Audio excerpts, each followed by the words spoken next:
வேண்டாம். அப்போ தப்பு பண்ணும்போது அடிக்க சொல்றான பைபிள் சொல்லுதா ஒழிய, மத்த நேரங்கள்ல உங்க பிள்ளைகள நேசிக்க சொல்லுதா பைபிள் சொல்லுது.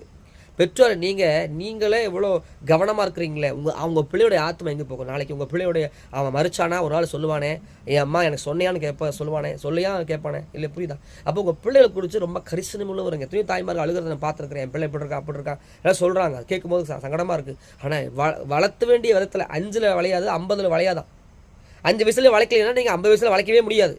இன்னைக்கு நீங்க சரியா வளர்த்தலன்னா, இப்ப கையில கொடுத்த குழந்தைய சரியா நீங்க வளர்த்தலன்னா, பரிசுத்தமா வளர்த்தலன்னா, இனி அவன் பிற்காலத்துல பயங்கர ரவுடியாவோ, கொலைகாரனா தான் வளர போறான். தெரியுமா உங்களுக்கு? கர்த்தர் வேதம் என்ன சொல்லுது தெரியுமா? உண்மை உள்ள மனுஷன் பரிபூரண ஆசீர்வாதம். உன் பிள்ளைகள உண்மையா வளர்த்துங்க. பொய் சொன்னான்னா, அவன் பொய் சொல்லாதடா, செத்தாலும் சாகலாம். ஆனா பொய் சொல்லக்கூடாது சொல்லிக் கொடுங்க. உண்மையா இருக்க சொல்லுங்க உங்க பிள்ளைகிட்ட. ஒரு வாய் பொய் சொன்னா 2 அடி போட்டு சொல்லுங்க. பொய் சொல்லக்கூடாதா?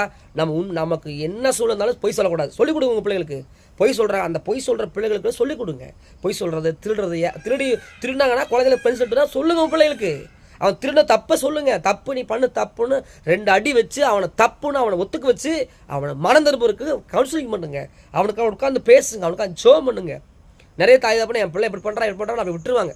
எனக்கு என்ன பண்ணிட்டு போறான், அவன் எப்படியா போட்டு எனக்கு என்னன்றுவாங்க. இல்லைங்க, கர்த்தர் நம்மகிட்ட தான் கணக்கு கேட்பார். தேவ பிள்ளைகளை தகப்பனும் பெற்றோரும் தகப்பனா இருக்கிற தாய் தாப்பனா உங்களுக்கு தான் சொல்றாரு, உன் பிள்ளைகளை குறித்து ரொம்ப கவனமா இருக்கணும். உன் பிள்ளைக்கு நேரத்தை கொடுக்கணும்.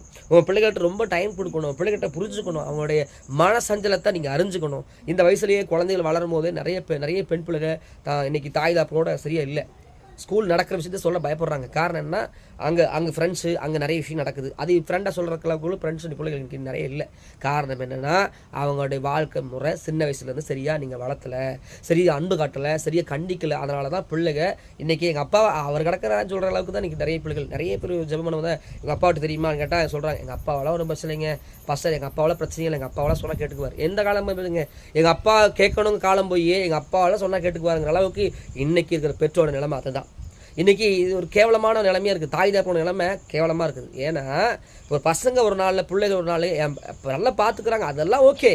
நான் சொல்கிறது, உங்கள் பிள்ளைகளை கண்ட்ரோல் வச்சுக்கணும் இல்லை, உங்கள் பிள்ளைகளை பாசத்தை காமிங்க. அதே வேலை அவங்க தப்பு பண்ணால் கண்டிங்க, தப்பை மறைக்காதீங்க. ஏழி அதான் பண்ணார். ஏழியுடைய வேலை என்ன? தான் பிள்ளைய செஞ்ச தப்பை அவர் என்ன பண்ணாருன்னா கண்டுக்கவே இல்லை. அவன் செஞ்ச தப்பை ஒத்துக்கவே இல்லை.